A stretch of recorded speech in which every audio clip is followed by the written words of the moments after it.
ভাই ও বোনেরা, একদিন আমরা সবাই মরে যাব, কেউ আজ কেউ কাল, কিন্তু মৃত্যু থেকে কেউ বাঁচবে না।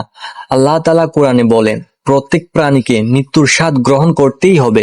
সূরা আনকাবুত 57। কিন্তু প্রশ্ন হলো, মৃত্যুর পরে আসলে কি ঘটে? আত্মা কোথায় যায়? কবরের ভিতরে আসলে কি হয়? আজ আমরা সেই বাস্তবতা নিয়ে কথা বলবো। মৃত্যুর পর আত্মার যাত্রা। যখন একজন মানুষ মৃত্যুর কাছাকাছি চলে আসে, তখন ফেরেশতারা তার সামনে উপস্থিত হয়।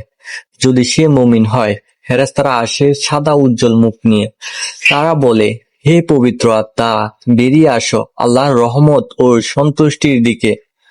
আর যদি সে গুনাহগার হয়, ফেরেশতারা আসে ভয়ঙ্কর চেহারা নিয়ে। তারা বলে, হে অভিশপ্ত আত্মা, বেরিয়ে আসো আল্লাহর ক্রোধের দিকে। তখন মুমিনের আত্মা সহজে বের হয়, যেমন পানির কলসি থেকে ঢেলে দেওয়া হয়। আর গুনাহগারের আত্মা কষ্টে বের হয়, যেন লোহার কাঁটা টেনে বের করা হচ্ছে ভেজা পশমের ভেতর থেকে।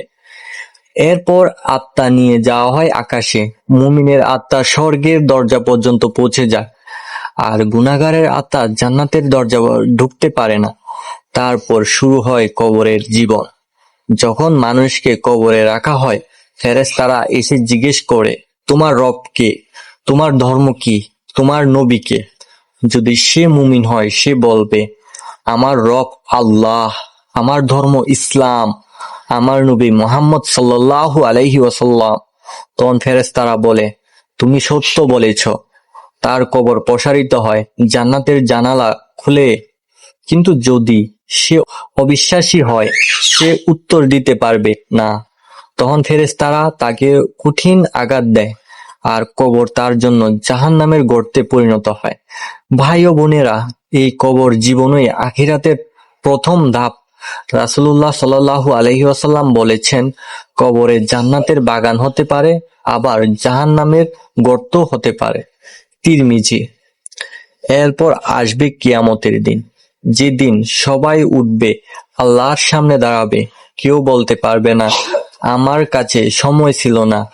সেদিন কারো ধন, কারো সন্তান, কারো মর্যাদা কিছুই কাজে আসবে না। কাজে আসবে শুধু ঈমান আর সৎ আমল। তখন আল্লাহ বলবেন, আজ তোমাদের জন্য কোনো অত্যাচার নেই, আমি তোমাদের পাপ ক্ষমা করে দিলাম। ভাই ও বোনেরা, আমরা সবাই সেই দিনের যাত্রী। আজ আমাদের সময় আছে, তওবা করার সুযোগ আছে, নামাজে ফিরে যাওয়ার সুযোগ আছে। মৃত্যু কখন আসবে আমরা জানি না, তাই আজ থেকে প্রস্তুতি নিতে হবে। চলো আমরা সবাই মুখে রাখি, মনে রাখি, লা ইলাহা ইল্লাল্লাহু মুহাম্মাদুর রাসূলুল্লাহ।